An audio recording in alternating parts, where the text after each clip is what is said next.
Hi everyone. இன்னைக்கு வந்து இன்னொரு முக்கியமான வீடியோ அப்படின்னு சொல்லலாம். 11th standard physics half yearly exam நடந்துட்டு இருக்கு. which means நடக்க போகுது. So 11th ஸ்டாண்டர்டுக்கான ஒரு சில முக்கியமான கேள்விகள் என்ன அப்படின்றத நம்ம பார்க்க போறோம். இப்போதான் ரீசெண்டா இதுக்கு முன்னாடி நம்ம 12th ஸ்டாண்டர்டுக்கான எக்ஸ்பெக்டட் 5 மார்க் வந்து நம்ம அப்லோட் பண்ணியிருந்தோம். இப்போ வந்து 11th ஸ்டாண்டர்டுக்கான எக்ஸ்பெக்டட் 5 மார்க் என்னன்றதை நம்ம பார்க்கலாம். சோ இது பாத்தீங்கன்னா ஒரு 10 to 15 क्वेश्चन பேப்பரை அனலைஸ் பண்ணி அதுக்கப்புறம் நம்ம கொடுக்கக்கூடிய கேள்விகள் தான். சோ நீங்க 11th ஸ்டாண்டர்டா இருக்கீங்க அப்படின்னா half yearlyக்கு சின்சியரா ப்ரிப்பேர் பண்றீங்க அப்படின்னா மறக்காம இந்த கேள்விகள் எல்லாமே படிக்கிற மாதிரி பாத்துக்கோங்க. இதுல எதனா கேள்விகள் மிஸ் பண்ணீங்கன்னா கட்டாயம் படிச்சுக்கணும். அண்ட் அது மட்டும் இல்லாம இந்த கேள்விகளை ஒரு ரெஃபரன்ஸா வச்சுக்கோங்க.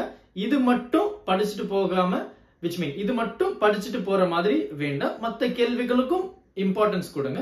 ஆனா இதுக்கு ரொம்பவே அதிகமான இம்பார்ட்டன்ஸ் கொடுத்து படிங்க. ஸ்கிப் பண்ணவே கூடாத கேள்விகளை தான் நம்ம இப்ப பார்க்க போறோம். இந்த கேள்விகள் இந்த எக்ஸாம்ல வரதுக்கு நிறைய சான்சஸும் இருக்குது. சோ அந்த வகையில நம்ம சாப்டர் 1 அப்படின்னு சொல்லும்போது பெரும்பாலும் இந்த சாப்டர் 1ல கம்ப்ளீட் 5 மார்க் क्वेश्चंस எல்லாம் ஒண்ணுமே கிடையாது. சோ நம்ம வந்து இருந்தாலும் ஒரு சில கேள்விகள் properties of errors propagations of error, types of error. இந்த சாப்டர் 1 பொறுத்த வரைக்கும் இந்த எக்ஸாம்பிள் ப்ராப்ளம்ஸ் நமக்கு 5 மார்க்ல வர்றதுக்கு வாய்ப்புகள் இருக்கு. புக் பேக்கும் வர்றதுக்கு வாய்ப்புகள் இருக்கு. சோ எக்ஸாம்பிள்ஸ் ரொம்பவே முக்கியமான ஆன்சர். சாப்டர் 2 பொறுத்த வரைக்கும் triangular law of addition, scalar product and vector product of two vectors. அதுக்கப்புறம் kinematic equations, அதாவது நமக்கு வந்து அந்த மூணு ரிலேஷன்ஸ் கொடுத்திருப்பாங்க இல்லையா. ஸோ வெலாசிட்டி, டைம், அதுக்கப்புறம் பார்த்தீங்கன்னா நமக்கு வந்து அந்த டிஸ்பிளேஸ்மெண்ட், டைம், அதெல்லாமே நமக்கு வந்து ரொம்ப முக்கியமான ஒரு ஈக்குவேஷனா நம்ம பார்க்குறோம். அதுக்கப்புறம் சென்ட்ரிபிட்டல் அக்சலரேஷன். இந்த 4 கேள்விகள் எதனா வர்றதுக்கு வாய்ப்புகள் அதிகம். மூணாவது சாப்டர் ரைட். ஸோ மூணாவது சாப்டர் பொறுத்த வரைக்கும் நமக்கு வந்து banking of tracks, levelled road, particle moving in an inclined plane, அதுக்கப்புறம் பார்த்தீங்கன்னா பிளாக்ஸ், வெர்டிகலா இருக்கக்கூடிய கண்டிஷன்ஸ், முதல் கண்டிஷன்ஸ் மட்டும் இது மூணுல வரதுக்கு வாய்ப்புகள் இருக்கு. சாப்டர் 4 அப்படின்னு சொல்லும்போது work energy theorem, collision in one dimension, அதுக்கப்புறம் பார்த்தீங்கன்னா elastic potential of a spring. பெரும்பாலும் இந்த 2 கேள்விகள் ரொம்பவே முக்கியம்.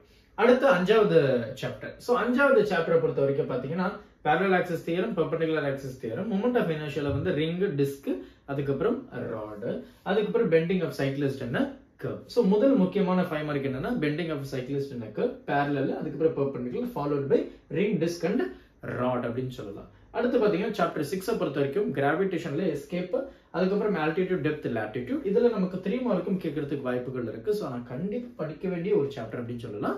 So escape, altitude, depth, latitude, அதுக்கப்புறம் time, period of satellite, even energy கூட இம்பார்ட்டன்ட் சொல்லலாம். அடுத்து சாப்டர் 7 பொறுத்த வரைக்கும் நமக்கு பெர்னாலிஸ் தியரம், அதுக்கப்புறம் வந்து பாத்தீங்கன்னா நமக்கு அந்த capillary rice method using surface tension, அதுக்கப்புறம் பாய்சிலஸ் ஈக்குவேஷன்ஸ். இந்த மூணுமே ரொம்ப முக்கியம். அதை தாண்டி டெர்மினல் வெலாசிட்டி, அதுவுமே ரொம்ப முக்கியமான ஆன்சர். சாப்டர் 8 பொறுத்த வரைக்கும் நமக்கு பாத்தீங்கன்னா Newton's law of cooling, Mayer's relation, அதுக்கப்புறம் கார்னாட் இன்ஜின். இந்த 3 கேள்விகள் எதனா வரதுக்கு எக்ஸ்பெக்டட். 9th பொறுத்த வரைக்கும் 2 கேள்விகள் தான். So expression for pressure exerted on gases, அதுக்கப்புறம் பாத்தீங்கன்னா மீன் ஃப்ரீ பாத். இந்த 2 கேள்விகள் ரொம்பவே முக்கியம் அப்படின்னு சொல்லலாம். 10th சாப்டர் பொறுத்த வரைக்கும் 2 கேள்விகள் படிச்சாவே போதும். Energy of simple harmonic motion, அப்புறம் vertical oscillation of a spring. Chapter 11 பொறுத்த வரைக்கும் நியூட்டன்ஸ் அந்த ஃபார்முலா, அதாவது ஸ்பீட் ஃபார் லைட் அப்படின்னு சொல்லி கண்டுபிடிச்சு சவுண்ட் வேவ் கண்டுபிடிச்சிருப்பாரு. அண்ட் அதை கரெக்ட் பண்றது இந்த லாப்லேஸ் கரெக்ஷன்ஸ். இது ஒரு முக்கியமான கேள்வி. 2வது க்ளோஸ்ட் அண்ட் ஆர்கன் பைப் அப்படின்னு சொல்லலாம். ஸோ இந்த கேள்விகள் வந்து நீங்க மறக்காம படிச்சுக்கோங்க. ஸோ இது வந்து நீங்க பிடிஎஃப் டவுன்லோட் பண்ணணும் அப்படின்னா இப்போ வந்து இந்த ஸ்கிரீன்ல வந்து ஒரு QR கோடு டிஸ்பிளே ஆகும். நீங்க அதை ஸ்கேன் பண்ணீங்க அப்படின்னாவே தாராளமா இப்போ நான் எழுதி இருக்கக்கூடிய இந்த அப்படியே டிஸ்பிளேல இருக்கிறத வந்து நீங்க பிடிஎஃப் டவுன்லோட் பண்ணிக்கலாம். இப்போ QR கோடு வரும். ஸோ அதை நீங்க கிளிக் பண்ணி பார்த்துக்கோங்க. ஸோ இந்த வீடியோவை உங்களுடைய நண்பர்களுக்கும் மறக்காம ஷேர் பண்ணிடுங்க. Thank you. Help others with a smile.